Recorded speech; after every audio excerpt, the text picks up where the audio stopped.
Just a week ago, they were in Wembley Stadium, providing so many people in London, providing some of the best wrestling they could possibly get. And now, just a week later, they're going to be in Chicago in the Allstate Arena, and the whereabouts of CM Punk are left to be questioned.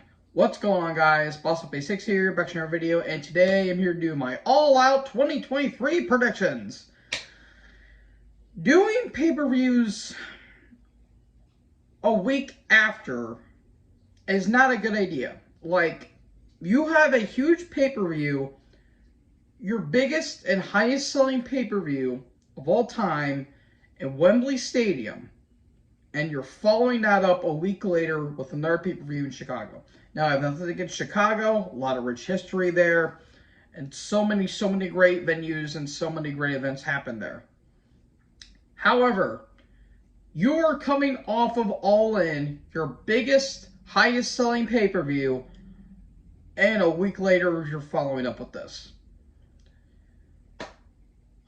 Good God almighty, I don't know what this company is doing. Neither does Tony Khan, because I'm willing to bet he has no idea what the hell's going on either, but that's Tony Khan for you. As you guys can tell, I did not do my All-In review. Hopefully, I'll be able to do that maybe by next week or something like that, because I have been busy.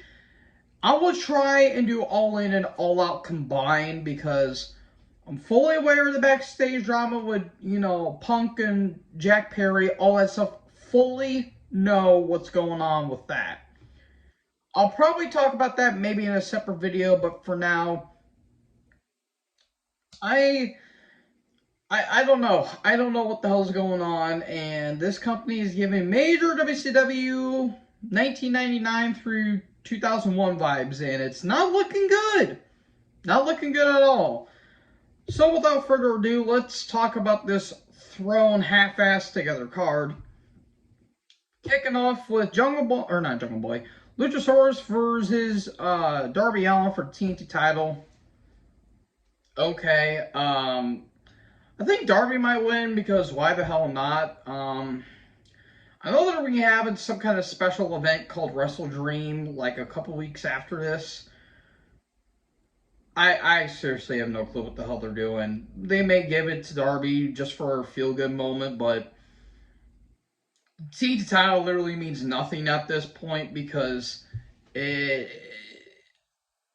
it's nothing against the people involved. It's just the booking of it is so mishandled, and they need to do a fresh restart on it, but unfortunately it's not going to happen anytime soon, I fear. So I have Darby winning. Next up, we have the Hobbs match, or the Hobbs match, if you will. We have Miro versus Powerhouse Hobbs. Okay, this should be a good match on paper. Just execution I'm waiting for. I have Miro winning. They could still have Hobbs look strong. They could probably do a double DQ or a double count out if they want. I really wouldn't be against it. But I have Miro winning here. Then we have Chris Statlander versus Ruby Soho for the TBS title.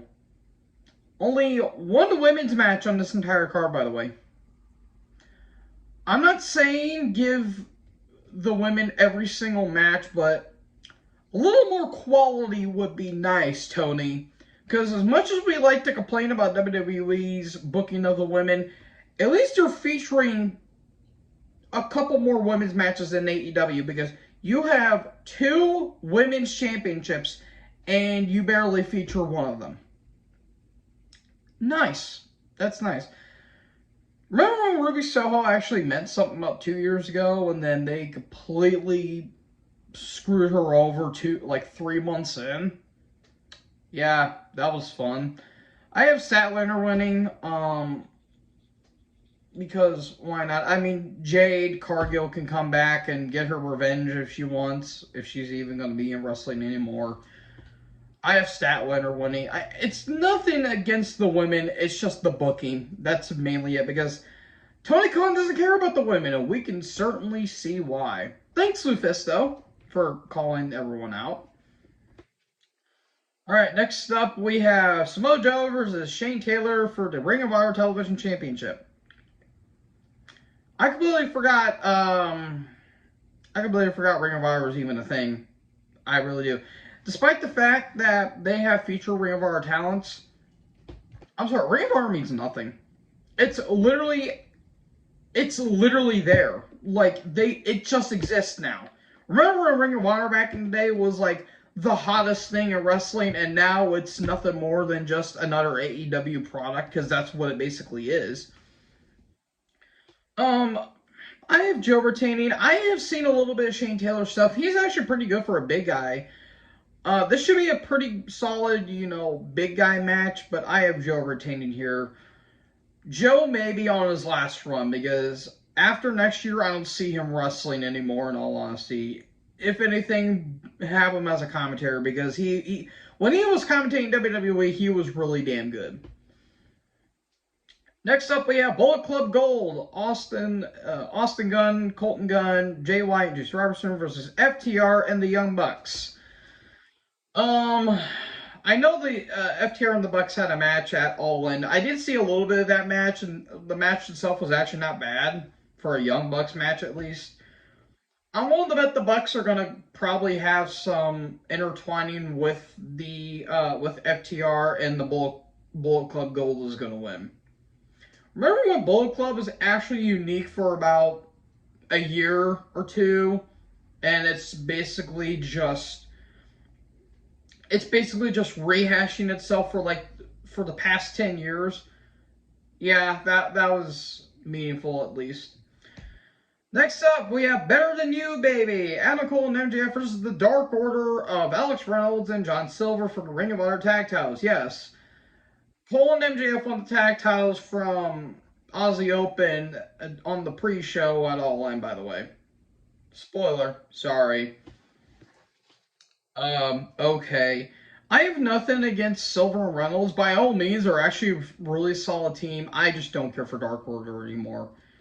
I understand why they were keeping them after Brody Lee's passing, but at this point, the well's run dry. It really has. Cole and MJF are most likely going to win because I think Roderick Strong and the Kingdom are going to be involved in it, and then you can have a feud with that. So yeah, I have Cole and MJF winning, but I mean, Dark Order wins. Whippy, cool. Who cares? Then we have Eddie Kingston and Shibata versus Claudio and Wheeler Yuta. Okay, this match was kind of at the last minute. I have Kingston and Shibata winning. I'm willing to bet Yuta's taking the pin because all three.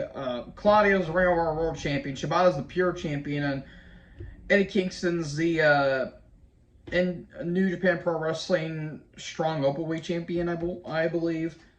So there you go. There, Wheeler's taking the pin. I'm glad Shibata's still wrestling, but I don't know how much longer he's going to be wrestling for. But I have Kingston and Shibata winning here. Then we have Orange Cassidy versus Jon Moxley for the AEW International Championship. You know what title that means all dick and all at this point? Because it's put on an overrated joke.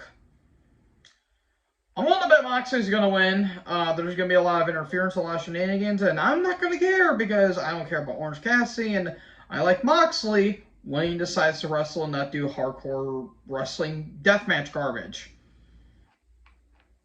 So yeah, I have Moxley winning. Then we have Kenny Omega versus Konosuke Takeshita with Don Callis. This main event, I'm not 100% sure. I have Takeshita winning. I think there's going to be some interference on Don Scarlet Fever Callis' part.